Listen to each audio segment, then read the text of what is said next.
Hello, greetings, and welcome here to Prog Monster. My name is Murph. I am the host of this show, a show dedicated to progressive rock and other forms of rock music. So we're here tonight, Thursday night, for an episode of Album Sides. In fact, this will be the final episode of this, at least in the context of it being a regular show. I will probably do other shows with it, but they'll be one-offs. I have a whole list of shows that I like to do for one-offs. I haven't been doing many of them, mostly because I've been so caught up in all these series. But today we're going to do a one-off album side from this album, Gentle Giant's Acquiring the Taste. I really actually had a hard time deciding whether to do side one or side two. Ultimately, I decided on side two because I think the tracks on side two are just a tiny bit better, even though my favorite track, Pantagruel's Naivety, is the opening song on track side one.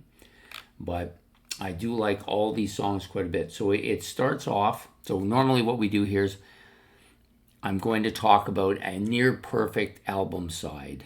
For me, they're near perfect songs. They're all great. I love them all. I sometimes have a hard time deciding which one I like the most. And that is what to me as a great album side is. So for this one, we're doing side two of this album. Sorry, got to put it back this way. And the opening track on this is called Wreck. This was my favorite song on this album initially. It's a pretty catchy song and a pretty heavy track too. Lots of really good guitar parts going on here. I think this is one of those songs that, even though I think of Gentle Giant as not being commercial, I think this song a little bit attractive in that sense of the word. So the next track out is The Moon is Down. Probably my favorite track on this side. Vocal harmonies are absolutely great on this. This always makes me wonder how I always thought that Gentle Giant couldn't sing, and that was part of my issue with them initially. The truth is that they have some great harmony vocals mixed together because they're brothers. Their vocals tend to blend much better than a lot of musicians will. And the three of them sound fantastic. And of course, Kerry Minnear is in on this too. Fantastic vocal sounds here. A less commercial song by far. It's not a commercial song at all. So if you're looking for catchy commercial stuff, you're not going to find it with these guys. And I would just recommend that you don't even bother if you're looking for that, because you're not going to find it here. There's lots of intricate sounds on this particular track. So many multi-instrumental stuff here. You've got, I think there's some, well, I know there's some horn here. I think there's a little bit of sax. Of course, you've got your guitar, keyboards, drums, bass, and there may be a few other instruments in here. I'm not sure. Maybe it's the oboe I'm hearing, not the horn, but that's what I think it is. Absolutely killer parts here. So you got a little bit of a classical sound song, but well orchestrated, well put together, intricate, developed, and fantastic in every way. I love this song, The Moon is Down. The next track, another great one. This one's got a little bit more of a jazzy theme to it. I don't think it's jazzy like Atomic Rooster's Black Cat, but it's got a little bit of a jazzy feel to it. Lots of great instrumentals here. Lots of odd noises as well. The cat noises are really great. Black Cat, that's the song we're talking about right now. This is the track that grows on me. Every time I hear it, I just want to hear more of it. Fantastic tune. And then it ends off with a lengthy song on it. Maybe the weakest of the four songs, but it's the longest. Has a lot of stuff going on here.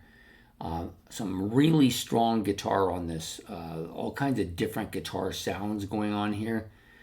I don't know if he's just playing the one guitar. He's got a bunch of guitars that he's putting together. This kind of great guitar sound that he's got going on here. The bass is also very strong on this track. One of the best bass tracks on the album.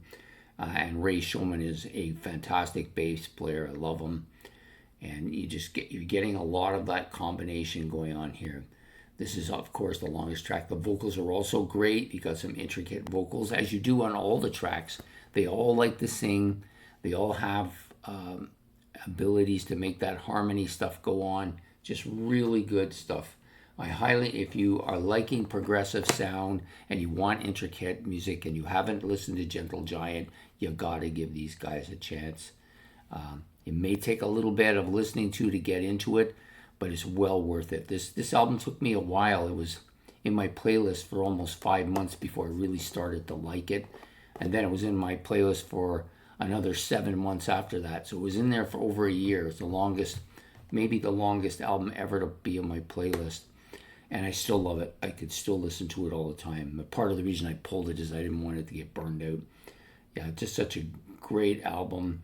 And, when you're done listening to this side, go and flip it over and listen to the side one, which is, to me, in a lot of ways, they're separated by a hair. I could have easily gone with side one on this.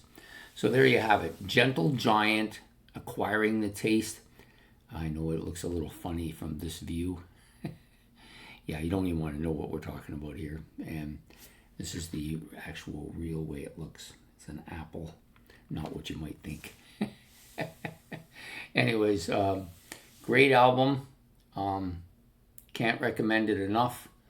I hope that you get a chance to listen to it and then go back and listen to side one, and you'll be equally as amazed. In fact, you just listen to the whole album from beginning to end. It's fantastic. So there you have it. My album side featuring Gentle Giant's Acquiring the Taste, side 2.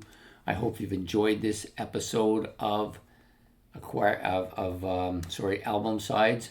Please hit the like and subscribe. That's much appreciated. Also, don't forget to hit the notification bell. And if you got any comments about the album or anything I've said, you can do that in the comments section below. Yeah, so this will be the last official episode. So it's going to be replaced. We're moving a few shows around. This will go on as a a one-off kind of album. I've got about 10 or so of these one-off shows that I like to do once in a while, and we actually have one going to be coming up next week featuring Black Sabbath, so hopefully I can get that one in. So I hope you've enjoyed this episode, and have a good night, and we will see you again soon. Take care, and bye.